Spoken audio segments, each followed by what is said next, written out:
Bueno, hola, buenos días compañeros. Mi nombre es Janet Rivera y soy residente segundo año de radiología aquí en Centro Médico Nacional Occidente. El día de hoy vamos a iniciar con el temario de musculoesquelético y vamos a empezar con anatomía de hombro. Vamos a iniciar revisando la anatomía ósea del hombro como tal. Vamos a revisar qué huesos la componen y las estructuras que conforman cada uno de estos huesos y vamos a iniciar con el húmero. Entonces, el húmero, pues, es un hueso largo, es el hueso más largo que podemos encontrar en la extremidad superior. La porción que nos va a importar ahorita para la clase es la porción proximal, la cual contiene una cabeza humeral, contiene dos tuberosidades, contiene un surco intertubercular y contiene dos cuellos, uno anatómico y uno quirúrgico. Estas estructuras o estas referencias anatómicas son importantes porque vamos a revisar más adelante que diferentes músculos y ligamentos se insertan a nivel de estas estructuras. Entonces, por ejemplo, la tuberosidad mayor se encuentra en lo que es la cara lateral del húmero proximal y es el sitio de inserción para todos aquellos músculos que se encuentran en lo que es la cara dorsal de la escápula. La tuberosidad menor o el tubérculo menor se va a encontrar en la porción anterior del húmero proximal y medial siempre a lo que es la tuberosidad mayor. Y este va a ser el sitio de inserción, por ejemplo, para el músculo que se encuentra hacia la porción, o sea, la cara anterior subescapular. También tenemos los cuellos. Tenemos un cuello quirúrgico y tenemos un cuello anatómico. El cuello anatómico se encuentra dividiendo de manera oblicua lo que es la cabeza del húmero de las tuberosidades, tanto mayor como menor. Y el cuello quirúrgico, si tuviéramos una forma de hacer un corte axial aquí, bueno, nos daríamos cuenta que tiene una forma circunferencial. Y este es importante porque suele asociarse, o es el sitio que se asocia más a fracturas. Entonces, por ejemplo, aquí tenemos una radiografía una radiografía simple antero-posterior, donde podemos visualizar algunas de las estructuras que ya revisamos, lo que es la cabeza humeral, lo que es el tubérculo mayor, tubérculo menor, y bueno, en teoría aquí debería de estar el surco intertubercular. Vamos a pasar a la escápula, la cual es un hueso plano, tiene forma triangular y se localiza en lo que es la parte posterior y o dorso lateral de lo que es el tórax, normalmente entre la segunda y la séptima costilla. Consiste en un cuerpo escapular, el cual tiene una cara anterior y una cara posterior. Visualizando hacia lo que es la cara anterior encontramos la fosa subescapular y la cara dorsal o la cara posterior tiene una estructura que se llama espina escapular que nos divide en una fosa infraespinosa y en una fosa supraespinosa lo que es la cara dorsal. Y bueno, ya por los nombres se van a ir dando cuenta cuáles son los músculos que encontramos en estas localizaciones. Tiene un cuello escapular, el cual contiene una fosa glenoidea, que es la fosa o la cavidad con la cual se va a articular con la cabeza del húmero. Tenemos un tubérculo supraglenoideo, que también es una referencia anatómica, ya que más adelante vamos a, a relacionarla con algunos ligamentos que se van a insertar a este nivel. Tenemos un proceso coracoideo, que ahorita más adelante lo vamos a revisar, y tenemos la porción de la acromia. Entonces, empezando con la fosa glenoidea, esta es una cavidad que, como ya lo mencioné, va a formar lo que es la articulación glenohumeral con lo que es la cara medial de la cabeza humeral. Y en cortes sagitales, por ejemplo, en esta imagen de una tomografía en una reconstrucción sagital, podemos visualizar cómo tiene una forma ovalada o una forma en pera, que es como lo refieren las bibliografías.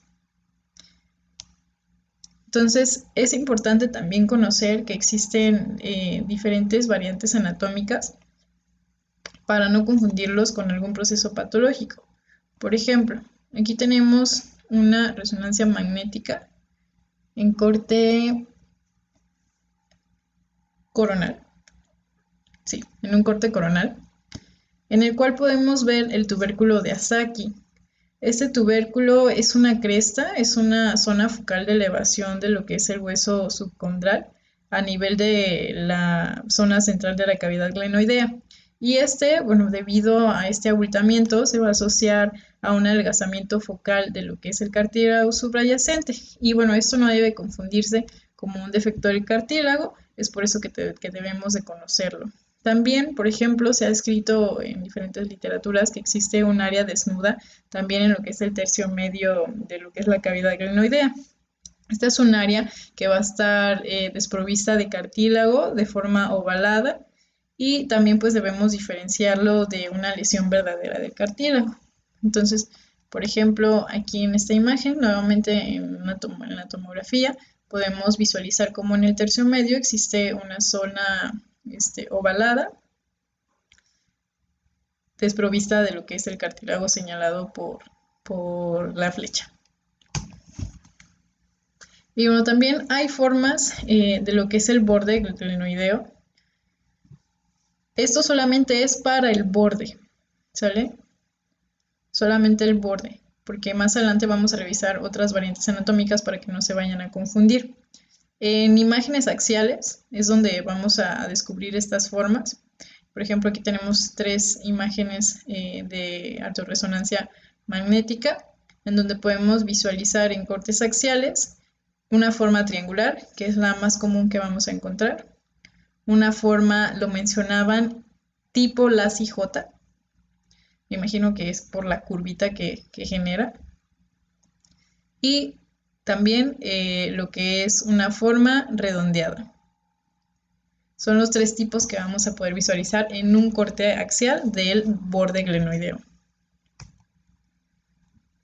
También tenemos lo que es el acromion, el cual es una extensión posterolateral de lo que es la columna escapular. Ya lo vimos cuando estábamos revisando la escápula. Normalmente se tiene que encontrar superior a lo que es el borde glenoideo o la cavidad glenoidea, y este se va a articular con lo que es la clavícula. Y es importante, bueno, ya que es el sitio de origen de lo que es el músculo deltoides y el músculo trapecio. Entonces, por ejemplo, aquí tenemos 2 radiografías antero-posterior, en donde podemos visualizar la articulación acromioclavicular. Y aquí podemos visualizar la porción más exterior, por así decirlo, de lo que es el acromio. Entonces, también existen variantes anatómicas de lo que es el acromion, que también pues debemos de conocer para no darlas por alguna alteración. Hay una clasificación que se llama la clasificación de Biagini, el cual clasifica en 4 tipos el acromio. Tenemos el tipo 1, que es el tipo plano. Esto es en cuestión a su morfología, el tipo plano. Tenemos el tipo 2, que es el tipo curvo, que es el que más comúnmente vamos a visualizar. El tipo 3, que es el gancho anterior o ganchoso, como quieran llamarle. Y el tipo 4, que fue agregado hace poco, y es el tipo convexo. El convexo es el menos común, el curvo es el más común con 56% de hallazgo, y el ganchoso anterior es el que se presume que está altamente asociado con un síndrome ya sea de pinzamiento subacromial o de alguna anomalía del manguito rotador. Entonces, no es el más común, pero es el más importante para lesiones de tipo pinzamiento del manguito rotador. También hay otra variante que se llama osa acromiale. La osa acromiale es un hueso accesorio debido a que hubo una falta de unión del centro de osificación durante el desarrollo. Normalmente el acromio se fusiona entre los 22 y 25 años de edad, y para localizar o para clasificar esta falta de osificación se divide en 4 regiones: la preacromiale, la mesocromiale, la metacromiale y la basiacromiale. Y la falta de osificación que más comúnmente vamos a apreciar va a ser entre la meso y la meta. Por ejemplo, aquí tenemos un ejemplo en una tomografía con ventana de hueso, en donde podemos apreciar aquí una falta de osificación. Podríamos pensar que es un sitio de fractura y pues en realidad no es así. Es como tal la osa acromiale que fue por la falta de fusión al momento del desarrollo. Entonces también eso tenemos que tenerlo en cuenta para no darlo como una anomalía. La clavícula. La clavícula es un hueso en forma de S. Se articula de forma medial con lo que es el esternón y de forma lateral con lo que es el acromio. Entonces, de forma lateral con el acromion y de forma medial con el esternón. Muestra muchas variaciones también, tanto puede ser de una forma o una curvatura extrema o puede ser casi recta. Entonces, realmente no tiene tanta relevancia anatómica, pero sí hay que tener en cuenta de que puede ser de diferentes formas. Tenemos el proceso coracoideo, el cual es una estructura ósea en forma de ganchito, en forma de gancho, que se va a proyectar tanto anterior como lateralmente desde lo que es el aspecto superior de lo que es el cuello de la escápula y se va a encontrar siempre superior y medial a lo que es la fosa glenoidea. Este también es importante porque aquí representa el origen tendinoso de una serie de músculos, tanto de la extremidad superior, tanto como de la pared torácica. Ahorita, bueno, nos vamos a enfocar más a los, bueno, no más, sino a los músculos y los tendones o ligamentos que nacen o se insertan a esta altura. La morfología también del proceso coracoideo también es extremadamente variable, se escribe en diferentes formas y realmente cuando tenga alguna relevancia clínica es cuando exista una superposición coracoidea y un ángulo de retroversión de lo que es la cabeza humeral que puedan tener algún impacto en lo que es el espacio subcoracoideo y bueno, que pueda conducir a un llamado choque subcoracoideo del tendón subescapular entre lo que es la tuberosidad menor y el proceso coracoideo. Si no, las variaciones que pueda presentar el proceso coracoideo, bueno, no tienen relevancia clínica, a menos de que, como les digo, esta superposición y este ángulo de retroversión puedan generar algún impacto en este espacio que pueda dañar el músculo o el tendón del músculo subescapular. Entonces, ya pasando a lo que es la anatomía articular, vamos a ver que lo que es la articulación del hombro es la articulación más flexible en todo el cuerpo humano. Esta se debe pues a una acción sinérgica de 4 articulaciones separadas totalmente, que es la articulación glenohumeral, la articulación acromioclavicular, la articulación esternoclavicular y la articulación escapulotorácica. Sin embargo, ahorita solamente vamos a revisar dos, que es la glenohumeral y la acromioclavicular. Entonces, empezando con la articulación glenohumeral, esta es la articulación que pertenece al grupo de las diartrosias por su estructura. Y en el caso de su función, es por la presencia de una cabeza humeral, o sea, una zona esférica que se va a unir a lo que es la fosa glenoidea. Entonces, por su estructura, perdón, es una anartrosis, que es la cabeza humeral representando una zona esférica que se une a la fosa glenoidea. Y por su función es una diartrosis, que es la que tiene son las que tienen mayor movimiento. Entonces, la fosa glenoidea forma una cavidad poco profunda que va a estar reforzada por músculos, ligamentos y también cartílagos que van a ayudar a prevenir que esta cabeza humeral se disloque. Entonces, más adelante ya lo vamos a ver, pero también parte de lo que es la articulación glenohumeral vamos a encontrar una estructura llamada labrum que va a rodear lo que es la fosa glenoidea para extender el tamaño, para profundizar la cavidad y para que este encaje de la cabeza del húmero con la fosa glenoidea permita una mayor flexibilidad. Para reforzar aún más esta articulación, glenohumeral existen 4 músculos, que son los músculos del manguito rotador, que se van a extender desde la escápula, como ya lo vimos hace un momento, y van a rodear lo que es toda la cabeza del húmero para poder hacer que el brazo gire y, bueno, así evitar que este se disloque. El hombro siempre va a ser capaz de flexionarse, de extenderse, de abducirse o aducirse, tener una rotación tanto medial como externa. Y a pesar de que está pues bien reforzada, a pesar de que tenemos ligamentos, cartílagos y músculos, como es una articulación que tiene un campo, un rango de movimientos demasiado amplio, bueno, pues también es relativamente propensa a que pueda existir una subluxación y una dislocación. Es por eso que tenemos que tener en cuenta las estructuras anatómicas para correlacionarlo con la clínica cuando exista este tipo de problemas. Entonces, pasamos a lo que es la articulación acromioclavicular, la cual está formada entre lo que es el extremo lateral, aquí, entre lo que es el extremo lateral de la clavícula y el acromion de la escápula.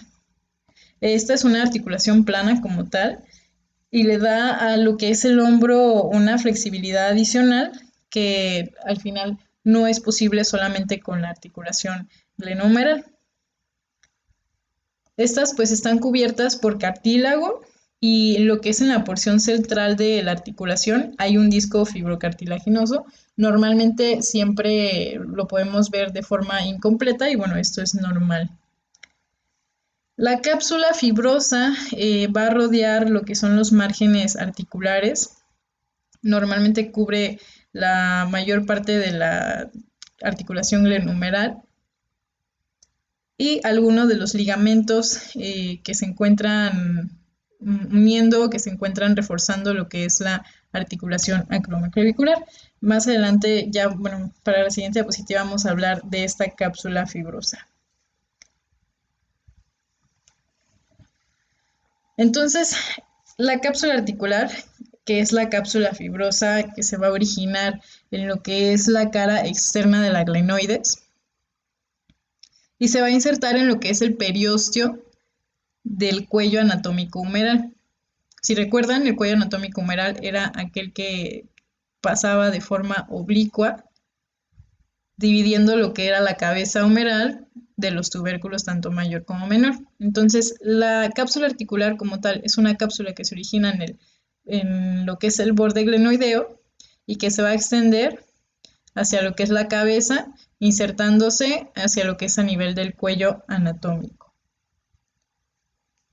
Entonces, la inserción posterior de lo que es la cápsula articular normalmente no es tan variable, siempre la vamos a encontrar donde mismo, hacia lo que es el cuello, hacia lo que es el cuello anatómico del húmero.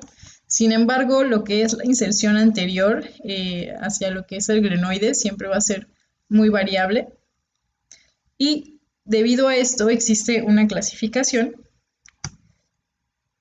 que lo va a dividir en 3 tipos. Cuando la cápsula se inserta en lo que, de forma anterior, se inserta en lo que es el borde o el margen glenoideo, vamos a decir que es un tipo 1. Pero cuando este borde es rebasado o este margen es rebasado hacia lo que es ya más medialmente hacia la escápula, vamos a decir que es un tipo 2. Para poder decir que es un tipo 2 tiene que ser menos de 1 centímetro. El tipo 3 se va a insertar ya más de 1 centímetro, o sea, más medialmente hacia la escápula, y este tipo de inserción anterior es el que se va a asociar a una mayor laxitud o una mayor inestabilidad anterior de lo que es la articulación. Entonces, algo importante también de la cápsula es que existen 2 recesos importantes que podemos encontrar en los estudios de altorresonancia. Por ejemplo, aquí tenemos una imagen de altorresonancia en una reconstrucción coronal, en donde podemos ver la cápsula articular. Vemos cómo, como ya lo dijimos, se origina en lo que es la glenoides y se inserta en lo que es el periósteo del cuello anatómico humeral. Esta está forrada, perdón, por una membrana sinovial y se pueden formar dos recesos. Aquí, por ejemplo, podemos ver el receso axilar. Ahorita vamos a hablar de ellos. Tenemos dos recesos, un receso subescapular y un receso axilar. El receso subescapular lo vamos a encontrar en lo que es entre el proceso coracoideo y el margen superior del tendón subescapular. Entonces, por aquí tendríamos el margen o el proceso coracoideo y superior a lo que es el tendón del músculo subescapular. Y lo que es el receso axilar o el hueco axilar, como quieran llamarlo, se va a encontrar entre las bandas, tanto anterior y posterior, de uno de los ligamentos que también nos dan estabilidad a la articulación glenohumeral, el ligamento glenohumeral inferior. Más adelante los vamos a ver también. Vamos a ver que ese ligamento tiene dos bandas, una anterior y una posterior. Y entre esas dos bandas se va a formar este surco, que es el surco axilar, que bueno, son como extensiones, por así decirlo, o saquitos de lo que es la cápsula articular. Y bueno, aquí tenemos una imagen que lo único que quiere representar son la cápsula como tal y sus diferentes reconstrucciones y la visualización de cada uno de sus recesos. Por ejemplo, en la imagen A, bueno, ya la vimos, es un corte coronal en donde podemos ver el receso axilar hacia lo que es la porción inferior del borde glenoideo. En la imagen B tenemos un corte axilar y bueno, aquí lo único que quiere representar es como tal la cápsula articular. En la imagen que tenemos siguiente, en la imagen de la derecha, podemos observar tanto el receso escapular como el receso axilar. En la imagen siguiente tenemos un corte sagital en el cual podemos apreciar como tal la cápsula alrededor de lo que es la cabeza humeral. Y bueno, este corte ya lo habíamos visto, es el receso subescapular. Y de igual forma acá el receso subescapular en un corte axial.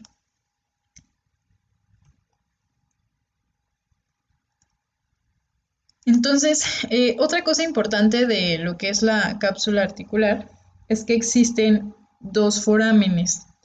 Estos dos forámenes nos van a proporcionar una comunicación. No siempre van a existir, pero cuando existen debemos de saber con qué bolsas o bursas son con las cuales se van a comunicar para que cuando veamos líquido en estas bursas no creamos que es un proceso patológico, sino conocer que existen estos forámenes en la cápsula articular y que bueno, por ahí se puede haber algún trayecto de líquido que puede pasar a estas bursas. Entonces, bueno, tenemos por ejemplo aquí un diagrama de las diferentes bursas que podemos encontrar en lo que es la anatomía o la articulación del hombro, articulación glenohumeral. Tenemos cuatro importantes. Tenemos, por ejemplo, la número 3, que es la bursa subacromial. Como su nombre lo dice, se encuentra por debajo del acromio.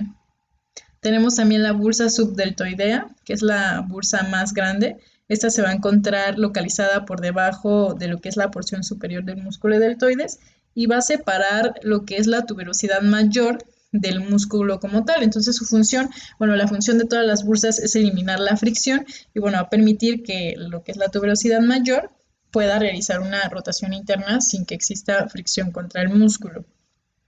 Esas son dos de las importantes. La otra importante, ya la vimos, es el receso como tal subescapular. También está considerada como bursa. Y la otra es la bursa subcoracoidea, que como su nombre lo dice, se va a encontrar por debajo del proceso coracoideo. Entonces, como les dije, van a existir dos forámenes. El primero de ellos lo vamos a encontrar entre los tubérculos mayor y menor, permitiendo lo que es el paso del tendón de la cabeza del bíceps. El otro orificio, perdón, son tres orificios, pero dos de ellos son los que nos van a permitir comunicación. Entonces, el primero es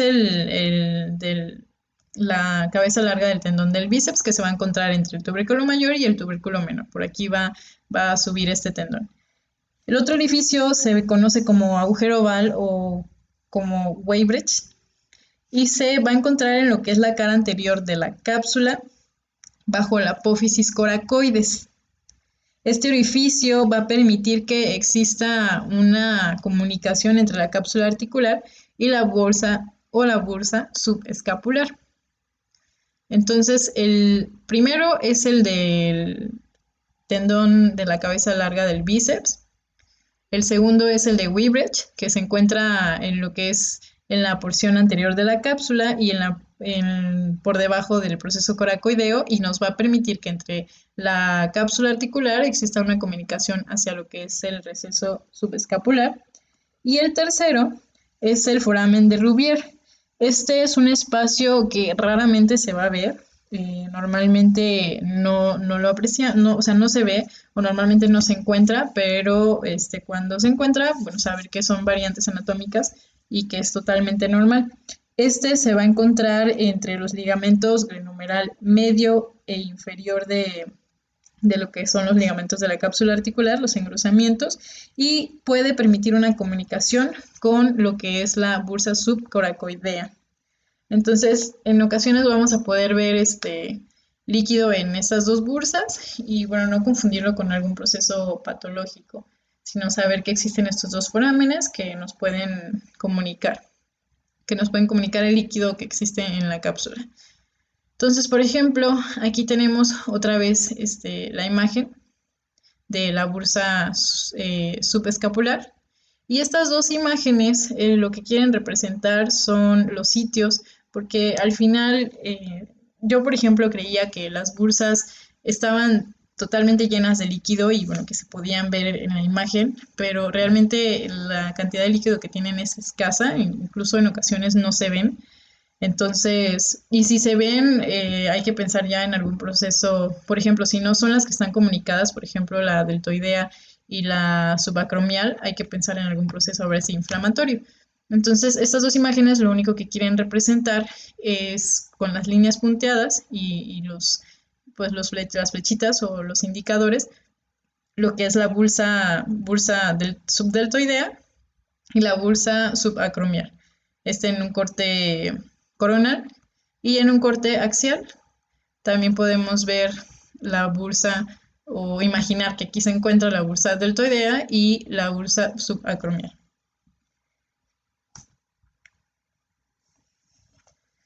Ok, entonces ya llegamos al labrum glenoideo, que era la estructura de la que les hablé hace un momento en diapositivas atrás, la cual es una estructura fibrocartilaginosa que permite o hace que la cavidad glenoidea aumente su profundidad. Esto pues con la intención de que la cabeza humeral tenga una zona más profunda para articularse y bueno, así proporcionar lo que es estabilidad a la articulación, restringiendo de forma anterior y de forma posterior el movimiento de la cabeza humeral. Esto pues para evitar que se luxe. Entonces, el labrum glenoideo, a pesar de que es una estructura pequeña, es muy importante ya que aquí podemos encontrar diferentes tipos de patologías, de lesiones. También tiene demasiadas variantes, bueno, no demasiadas, pero sí algunas que tenemos que conocer para no confundirlas con las patologías que más adelante en clases posteriores vamos a revisar. Entonces, bueno, para empezar, lo que es la porción superior del labrum está estrechamente relacionada con lo que es el tendón de la cabeza larga del bíceps. Normalmente hay una variabilidad de tamaño en grosor y morfología del labrum. Ahorita vamos a describir las diferentes variantes anatómicas, pero tanto su forma, por ejemplo, anterior como posterior, se pueden describir de distintas formas: triangulares, redondeadas, planas. Ahorita vamos a revisarlas. Las más comunes es la triangular. Al igual que el borde glenoideo, si se acuerdan, vimos una variante que es del borde como tal del glenoides, no tanto del labrum. Entonces, estas son las variantes del labrum y lo que vimos anteriormente era de lo que es el glenoides. Pero también el triangular es el que más comúnmente vamos a encontrar. Perdón. Entonces, aquí por ejemplo tenemos una imagen de ortorresonancia en un corte axial, en donde tenemos dos variantes. Tenemos una forma triangular y tenemos una forma redondeada. Para que quede más claro, tengo este esquema o puse este esquema para demostrar cada una de las formas que tiene lo que es la forma tanto anterior como posterior del labrum. Y por ejemplo, aquí tenemos la triangular, que es la forma más común. Y representada en imagen, aquí la tienen, ¿no? Un triangulito en lo que es la forma anterior del labrum. La forma posterior creo que es igual que la que vimos en la diapositiva anterior. Si se fijan es un poco más redondeada. Perdón. Entonces, tenemos la forma redondeada. Aquí, por ejemplo, tanto la anterior como la posterior se observan redondeadas. Tenemos la forma hipoplásica. Tenemos la forma plana. Aquí también representada la forma plana. Tenemos la forma hendida y la de doble hendidura. Por ejemplo, aquí tenemos una doble hendidura a nivel de lo que es la forma anterior. También tenemos la forma meniscoide o incluso la forma ausente. Entonces es importante conocer todas estas variantes para que al momento de que nosotros estemos viendo un estudio, no creamos que, por ejemplo, porque hay ausencia de la forma anterior del glenoides, bueno, ya es algo patológico, ¿sale? Entonces, para fines prácticos, existen diferentes formas de describir la posición de tanto las variantes anatómicas como de las lesiones a nivel del labrum. Esto, la primera forma es superponiendo lo que es una esfera de reloj en lo que es la superficie de la fosa glenoidea. Entonces imagínense que ponen un reloj aquí. Y bueno, por obvias razones, lo que es la parte superior van a ser las 12, la parte anterior de lo que es la fosa va a ser 3 en punto, la parte inferior, la porción inferior va a ser 6 en punto y la porción posterior 9 en punto. Y bueno, ya así sacan el horario de cada región, ¿no? O hay otra forma en la cual se pueden dividir por segmentos. Tenemos el segmento antero-posterior, que va a ir de las 12 a las 3 en punto. Tenemos el segmento antero-inferior, que es de 3 a 6, postero-inferior de 6 a 9 y postero-superior de 9 a 12, ¿sale? O superior, anterior, inferior o posterior.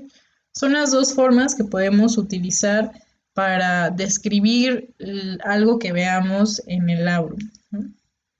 Entonces, bueno, como ya lo dije, el labrum va a contribuir a la estabilidad de la articulación glenohumeral, restringiendo tanto de forma anterior como de forma posterior el movimiento del húmero. Pero también nos sirve como sitio de fijación importante para algunos ligamentos, que son los ligamentos glenohumerales, que bueno, ya más adelante los vamos a ver, pero estos ligamentos son un engrosamiento de lo que es la cápsula articular, la cápsula fibrosa que cubre como tal la articulación glenohumeral. Y estos ligamentos son los estabilizadores pasivos primarios en lo que es la articulación glenohumeral. Y bueno, también podemos encontrar aquí ya lo que es la cabeza larga del tendón del bíceps. Entonces, por ejemplo, cerca de la posición de las 12 o en el segmento superior, se va a fusionar lo que es la cabeza larga del tendón del bíceps con lo que es el labrum glenoideo. Los siguientes ligamentos que vamos a encontrar hacia anterior en lo que es la esfera glenoidea van a ser los ligamentos glenohumerales, El primero será el superior, el segundo será el medio y el tercero será el inferior. El ligamento inferior realmente abarca todo lo que es la mitad inferior del labrum, ya que consiste en una banda anterior y en una banda posterior. Y bueno, ahorita más adelante les voy a explicar lo del receso axilar. Si recuerdan, el receso axilar estaba formado por las dos bandas que se encontraban en lo que es el ligamento glenohumeral inferior. Bueno, estas son esas dos bandas.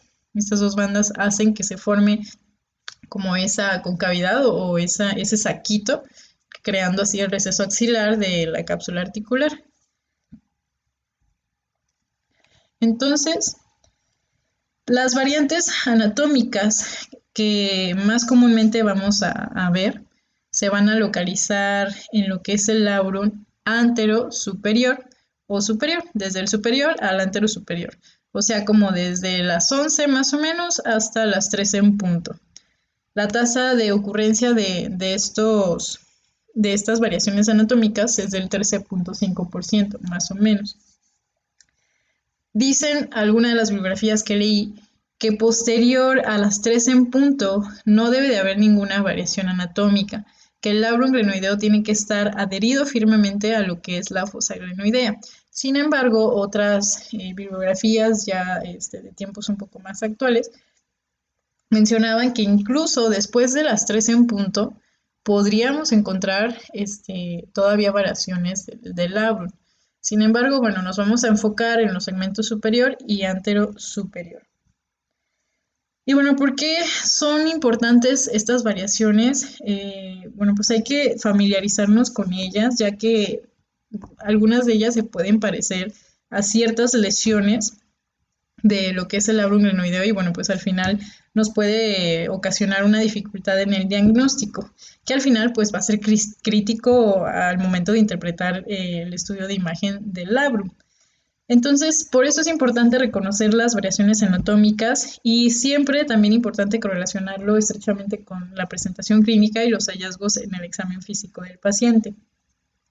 La responsabilidad de nosotros como radiólogos al final es describir todo lo que caracteriza al labrum, es decir, desde su apariencia morfológica, la intensidad del señal que tiene, si está bien adherido o no a la fosa glenoidea, la localización, ya con lo que acabamos de ver, tanto de forma de reloj o en segmentos, de los hallazgos o lesiones que podamos encontrar.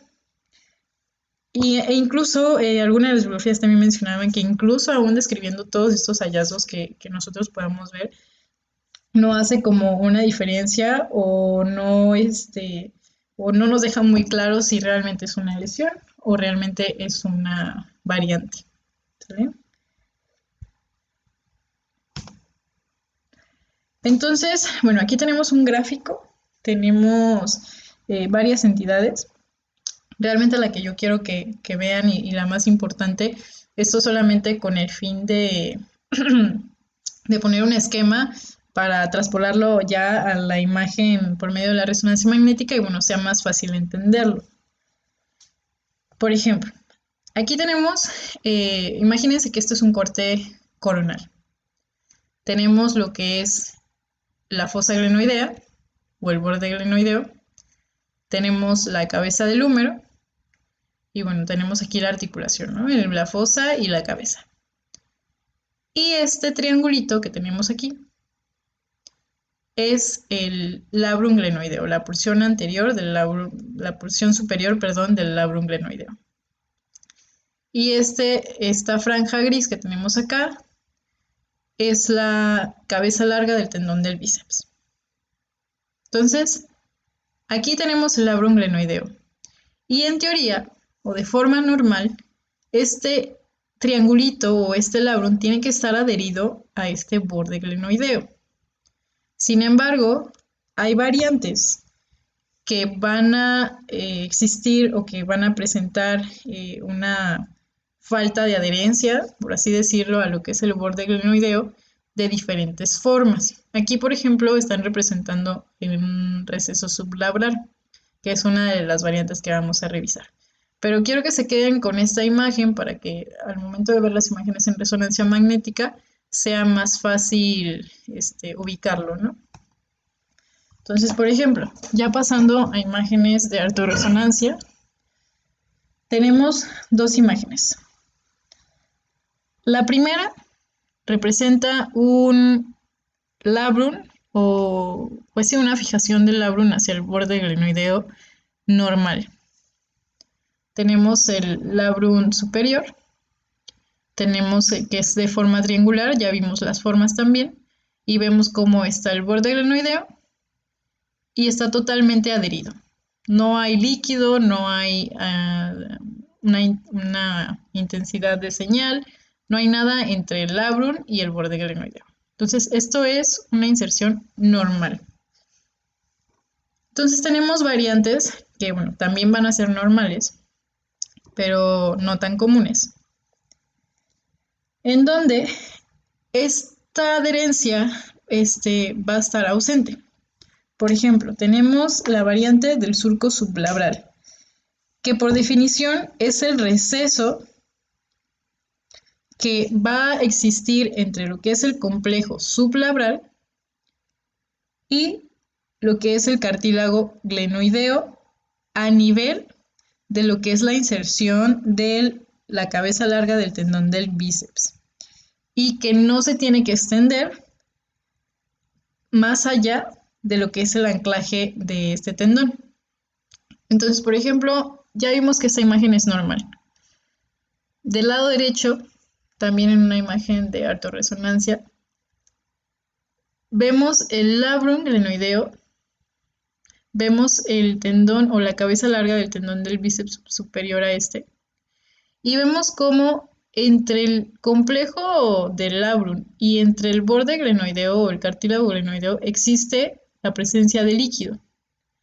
Líquido que se fue hacia ese espacio porque no está adherido completamente al borde glenoideo.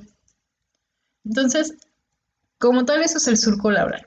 Un espacio entre el borde glenoideo y el complejo del labrum.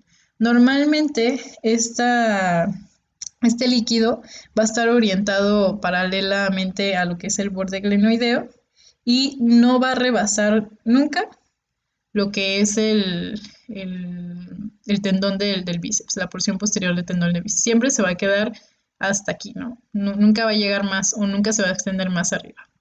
Eso como tal es el surco sublabral. Aquí, por ejemplo, tenemos otras imágenes. Tenemos dos ortorresonancias, una en corte coronal y otra en corte sagital, ponderadas en T1 con supresión grasa también. Entonces vemos cómo el surco, nuevamente el surco sublabral, continúa medialmente a lo que es el borde glenoideo y no se extiende más allá de lo que es el tendón de la cabeza larga del bíceps. Se queda aquí resguardada, solamente entre lo que es el labrum y lo que es el borde glenoideo. Y en este corte axial podemos ver, aquí está la fosa glenoidea, y podemos ver cómo existe un espacio entre lo que es el labrum y lo que es la fosa. Espero que haya quedado claro. También tenemos otra variante que es el foramen sublabral. Este también es conocido como agujero sublabrano.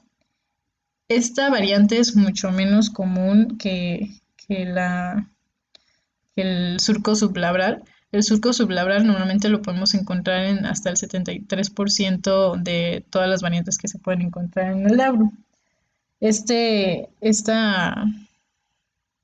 La de foramen sublabral, nada más hasta el 11%. Entonces, la definición como tal del foramen sublabral es un desprendimiento normal de lo que es el labrum anterosuperior del borde glenoideo, subyacentes en lo que es las posiciones que van de la 1 a las 3 en punto, siempre anteriores a la unión del complejo de la cabeza larga del bíceps. Siempre va a presentar bordes lisos y tiene que medir menos de 1.5 milímetros.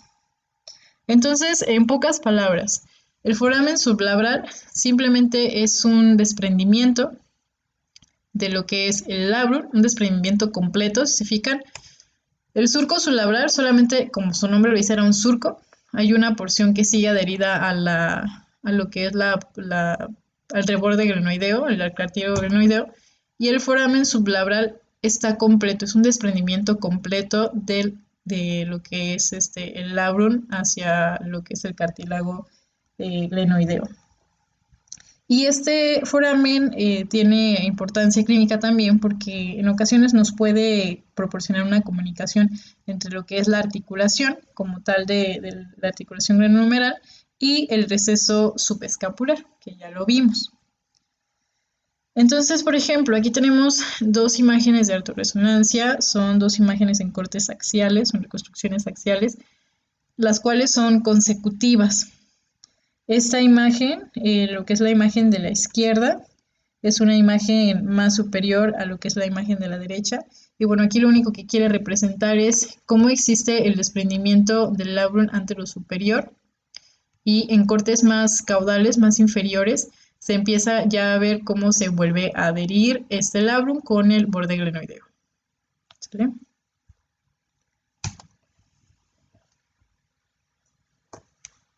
Nada más olvidé mencionarles estas dos flechitas o estas cabezas más bien de flecha representan lo que es cómo está relacionado tan estrechamente con lo que es el ligamento medio y ligamento glenohumeral medial en los dos cortes.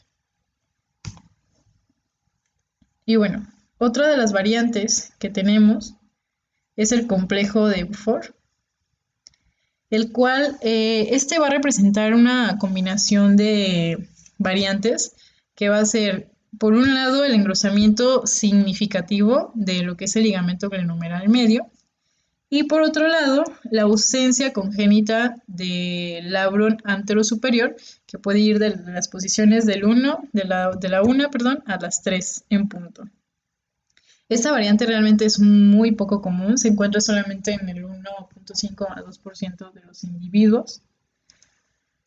Y bueno, pues también no tiene ninguna relevancia clínica, solamente pues hay que conocerla para no pensar que existe realmente una alteración patológica, ¿no? Pues por ejemplo, aquí tenemos dos imágenes también de artorresonancia magnética. La primera, tenemos un corte axial, en donde podemos ver cómo existe un surco, más bien un pues foramen como tal, un foramen como tal de lo que es el borde glenoideo. ¿Por qué? Porque no existe aquí lo que es el labrum, está ausente, entonces queda libre todo el borde glenoideo. Si se fijan en lo que es la porción inferior, aquí podemos ver el labrum glenoideo, sin embargo en la porción superior, en un cortes, en lo que son las posiciones de 1 a 3 de la tarde, no lo vemos. Y asociado a esto, bueno, vemos cómo hay un engrosamiento importante de lo que es el ligamento glenohumeral medio.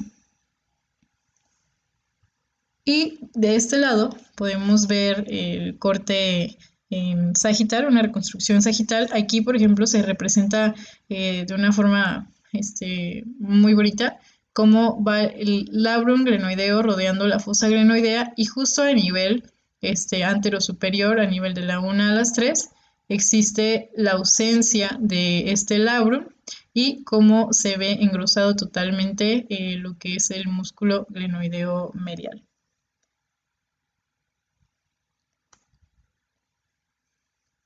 Ok, entonces, bueno, ya pasando a los ligamentos glenohumerales, como lo he venido mencionando en diapositivas pasadas, son refuerzos o engrosamientos fibrosos de lo que es la cápsula articular, la cápsula glenohumeral, y van a representar los estabilizadores pasivos más importantes de la articulación del hombro.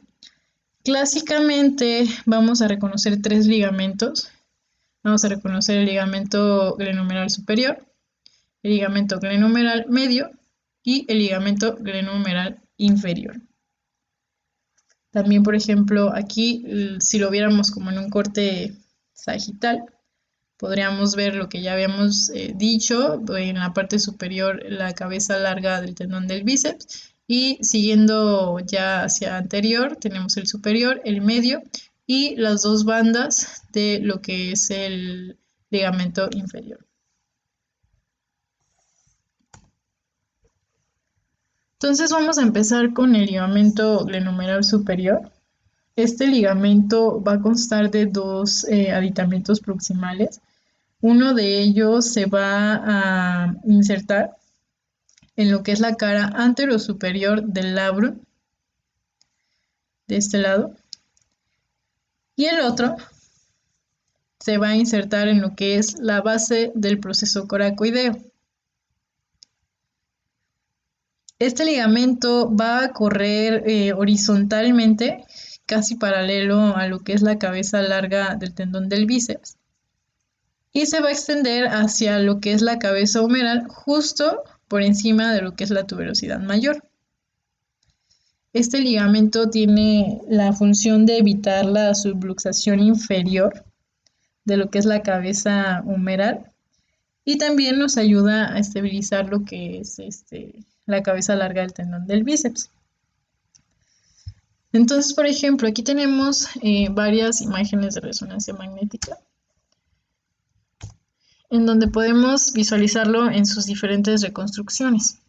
Por ejemplo, aquí tenemos un corte coronal. Podemos ver el proceso coracoideo de forma medial.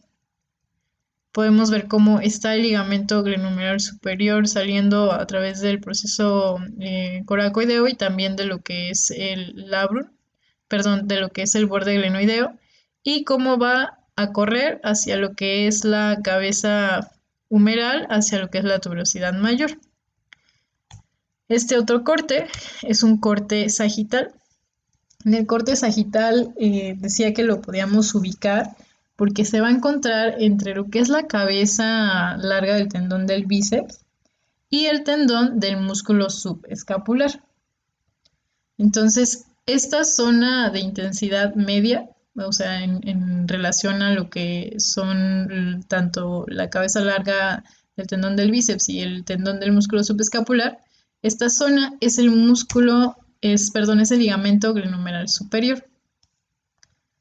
También lo podemos visualizar en un corte axial, pero más hacia medial, donde podemos ubicar la fosa glenoidea. Es el primer ligamento que va a salir posterior al ligamento o al tendón de la cabeza larga del bíceps, que sería a este nivel. Y en un corte axial, aquí por ejemplo podemos ver cómo viene desde el proceso coracoideo hacia lo que es la cabeza del húmero, más bien hacia la tuberosidad mayor. Es este ligamento que está corriendo de forma horizontal. Entonces pasamos al ligamento glenohumeral medio.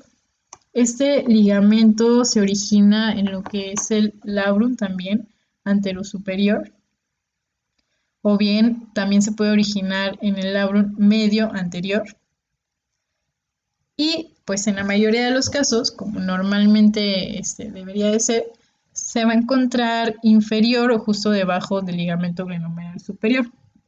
Este ligamento va a correr oblicuamente para unirse con lo que es el cuello anatómico del húmero, adyacente a lo que es la tuberosidad menor del húmero. Entonces, la parte media de este ligamento se va a encontrar justo posterior a lo que es el tendón subescapular y en ocasiones se va a poder mezclar con estas fibras de este músculo. Eso, bueno, ya lo vamos a ver más adelante, solamente como dato del ligamento. Entonces, siempre va a variar de tamaño y forma. Generalmente tiene que ser un ligamento delgado, pero puede aparecer engrosado, por ejemplo, en el complejo de Beaufort, que es una de las variantes que podemos apreciar. O bien puede totalmente estar ausente hasta en el 30% de los individuos sanos. O bien puede duplicarse. Entonces, las diferentes variantes que puede tener el ligamento glenohumeral medio es el engrosamiento, que se puede encontrar en el complejo de Beaufort, puede ser la ausencia en el 30% de los individuos o bien la duplicación. Y estas variantes van a ser totalmente normales. Entonces, por ejemplo, también tenemos diferentes cortes.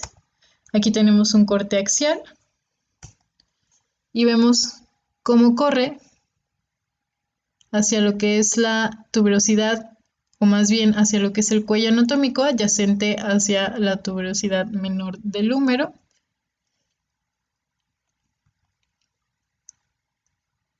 De este lado también un corte axial. Podemos ver cómo sale desde lo que es el borde glenoideo. Aquí nuevamente en un corte sagital. Recuerden, primero está el superior, posterior a este o inferior a este está el glenoideo medial, que es esta fibra que observamos aquí hipointensa. Y tenemos también un corte coronal, donde podemos apreciar cómo se está adhiriendo a lo que es el cuello anatómico como tal de lo que es el húmero. Pasando ya a lo que es el ligamento glenohumeral inferior. Como ya lo dije, realmente es un complejo de bandas, tanto de forma anterior como de forma posterior. Y pues nos permite crear la bolsa axilar, que va a ser reforzada por estas bandas, tanto la anterior como la posterior. A diferencia de lo que son los otros ligamentos, su origen siempre va a ser inseparable de lo que es la base del labrum. Como ya lo dije anteriormente, recuerden que va a formar lo que es la porción inferior, toda la porción inferior de lo que es el labrum. Entonces, la banda anterior va a surgir del borde glenoideo. A ver, aquí está. Por ejemplo, en esta imagen en corte sagital. La banda anterior surge del borde glenoideo inferior, en lo que son las posiciones de las 2 a las 4, y la banda posterior va a surgir del borde glenoideo inferior, pero de las posiciones de las 7 a las 9 en punto.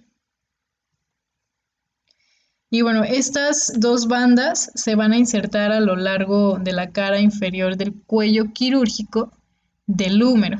El glenoideo medial se insertaba en lo que es el cuello anatómico, que recuerden es el que se encuentra entre la cabeza y las tuberosidades. Y estas dos bandas, que van a ser más inferiores, se van a insertar en lo que es el cuello quirúrgico. Por ejemplo, tenemos estos cortes. Se movieron los circulitos. Pero, por ejemplo, aquí tenemos lo que es la banda anterior, ya llegando a lo que es el cuello del húmero. Tenemos en un corte coronal también una de las bandas, que también se ve cómo llega o cómo se aproxima a lo que es el cuello quirúrgico del húmero. Y de este lado, bueno, tenemos nuevamente el corte axial, en donde podemos visualizarlo en una porción más inferior a lo que es el medio y a lo que es el superior.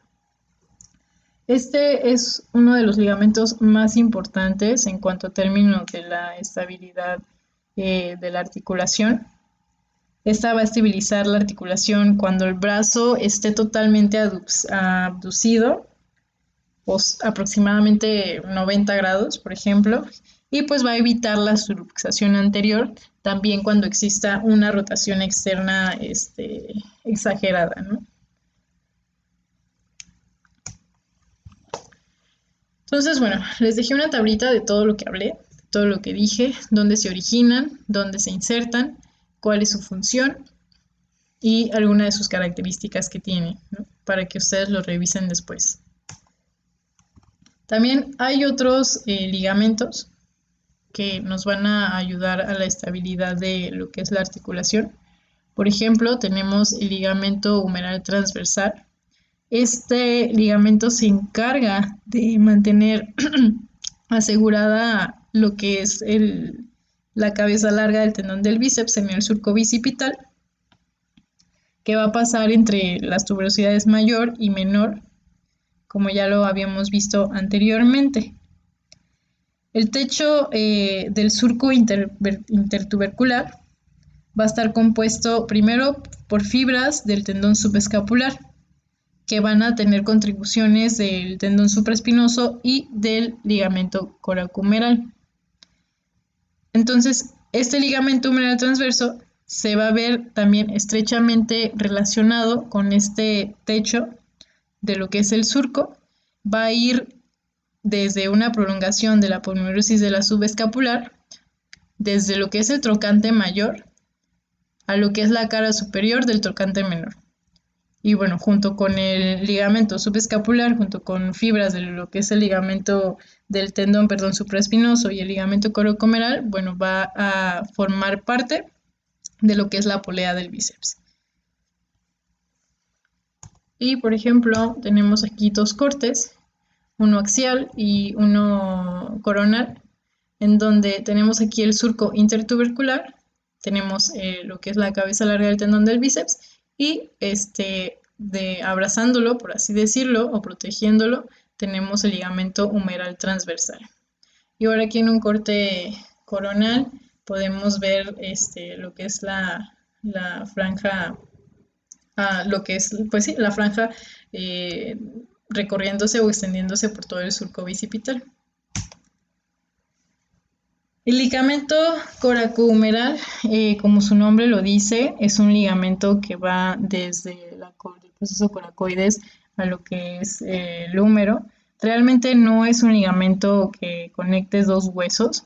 Este ligamento va a incorporarse cuando va desde el proceso coracoideo hacia lo que es la cabeza humeral, va a incorporarse en lo que es la cápsula articular antes de unirse a lo que son las tuberosidades tanto mayor y menor, porque es donde se inserta, pero antes de unirse a esto se mete a la cápsula articular y su función es crear un túnel para lo que es el tendón del bíceps. Como tal, va a formar el techo de lo que es el intervalo de los rotadores, el intervalo de los manguitos, y cubre las tuberosidades, como ya lo mencioné, creando el túnel para lo que es el tendón del bíceps.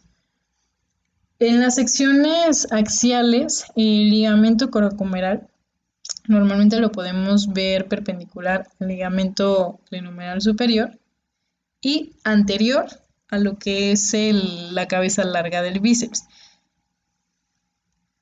Entonces, por ejemplo, tenemos igual diferentes cortes. Tenemos un corte coronal, tenemos un corte sagital y tenemos un corte axial. En este corte coronal podemos ver el proceso coracoideo, podemos ver el ligamento, cómo transcurre desde el proceso coracoideo hacia lo que es la cabeza femoral, cómo hace como una curva en la cual es donde se mete, pues sí, donde se mete a lo que es la cápsula articular y eso permite que exista un túnel para que pueda pasar por ahí el tendón largo del bíceps, pues sí, la cabeza larga del tendón del bíceps.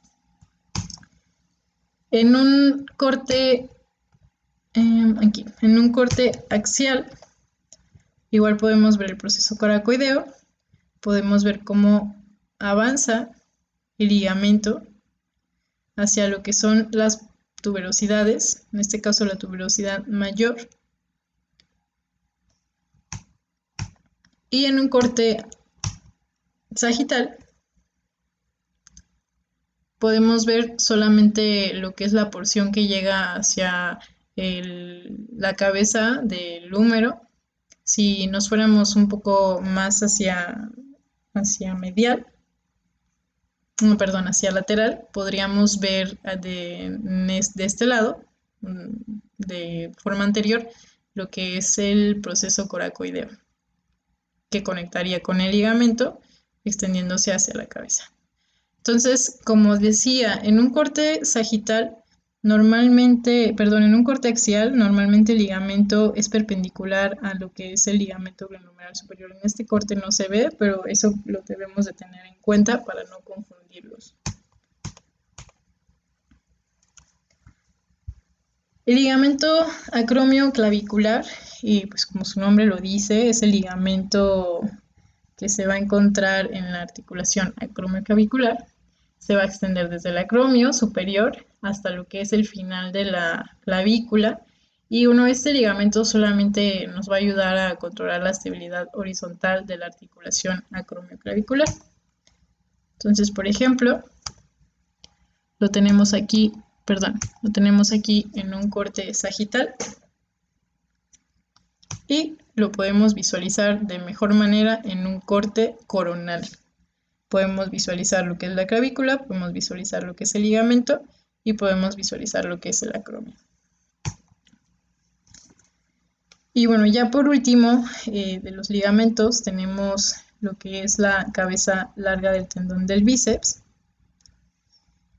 el cual se va a originar principalmente en lo que es la tuberosidad supraglenoidea. Si recuerdan al principio cuando estábamos revisando la escápula, les comenté que en lo que es el borde glenoideo, hacia su porción superior existía un tubérculo.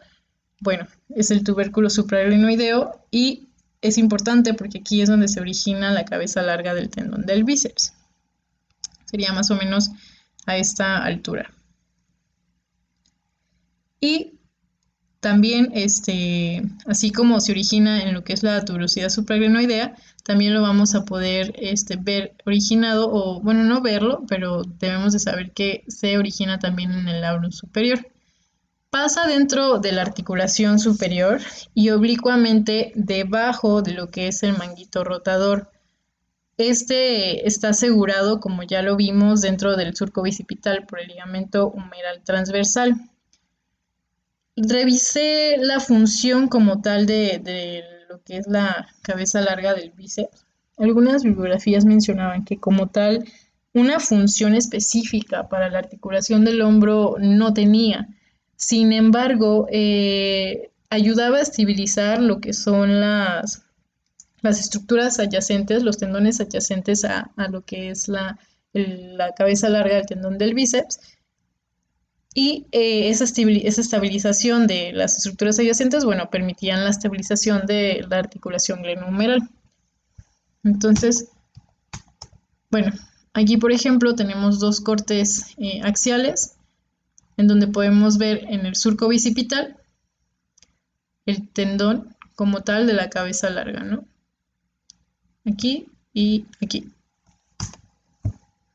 Entonces, como lo decía, hay una zona que se llama intervalo de los rotadores. Es un espacio triangular que contiene varias estructuras anatómicas que van a ser importantes para contribuir a la estabilidad y bueno, a la función normal de la articulación del hombro como tal. Y entre estas, pues tenemos incluida la cabeza larga del tendón del bíceps. Es por eso que les decía, no tiene una función como tal en lo que es la movilidad del hombro, sin embargo, sí contribuye a la estabilidad de las demás estructuras para que la articulación esté pues estable. Entonces tenemos en lo que es el intervalo de los rotadores varias estructuras. Tenemos lo que es la cabeza larga del tendón del bíceps.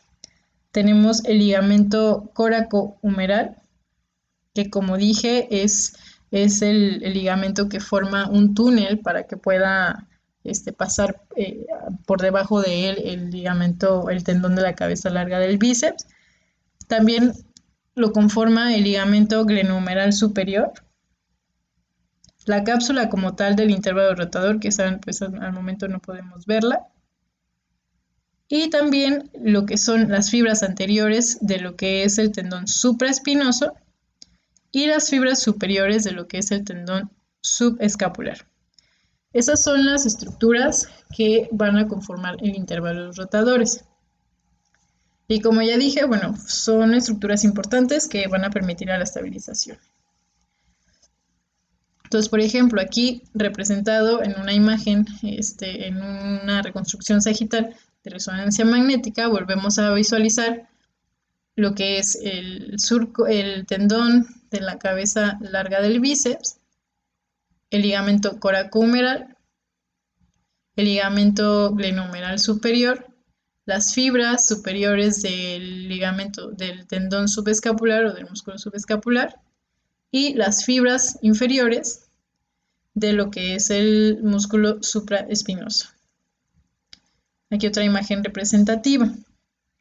Entonces, es un área triangular, como ya lo dije, el cual el borde anterior va a ser lo que es el tendón del supra, el borde superior va a ser el tendón del subescapular y a nivel de lo que es de la cápsula ligamentosa, el techo va a estar formado por el ligamento glenohumeral superior y el ligamento coracohumeral. Y el borde inferior lo vamos a encontrar en lo que es el intervalo rotador, perdón, el borde inferior del intervalo rotador lo vamos a encontrar en el ligamento glenohumeral inferior, perdón, medio, o las fibras del subescapular. Y bueno, ya para terminar, no nos olvidemos del manguito rotador. Como ya lo dije, es un grupo de músculos que van a rodear como tal la cabeza femoral y que bueno, van a permitir que la articulación glenohumeral tenga este movimiento tan amplio o este rango de movimiento tan amplio y bueno, también asimismo protegen y estabilizan la articulación. Pues esto ya por medio de los ligamentos y de los tendones que ya hemos visto, más aparte estos músculos, son 4 músculos, es el músculo supraespinoso, el infraespinoso, el subescapular y el redondo menor. Todos los músculos se van a originar a nivel de la escápula y, por ejemplo, tenemos aquí el supraespinoso, tenemos el redondo menor, tenemos el subescapular y el infraespinoso de este lado. Aquí tenemos las ramas del supraespinoso, que también lo podemos ver de una forma más adecuada en lo que es la cara dorsal de la escápula.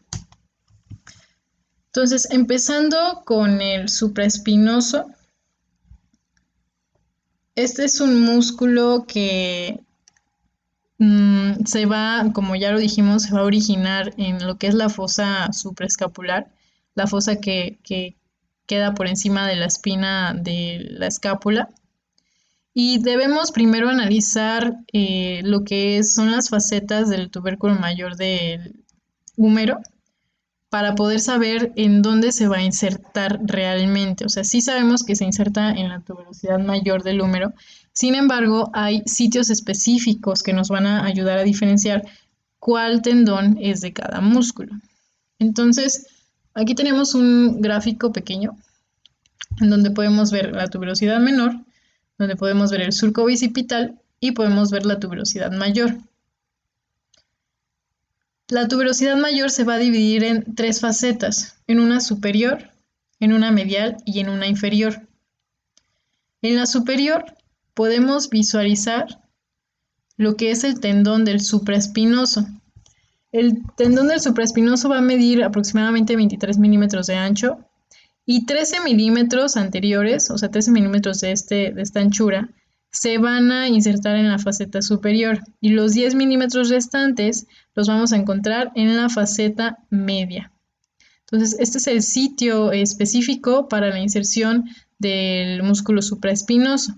Su función es la de abducir el brazo como tal. Y bueno, aquí tenemos diferentes cortes, tenemos 2 cortes axiales en donde podemos ver todo el espesor del músculo como tal. Aquí podemos verlo en su fosa, en su porción posterior, bueno, más bien en la porción posterior.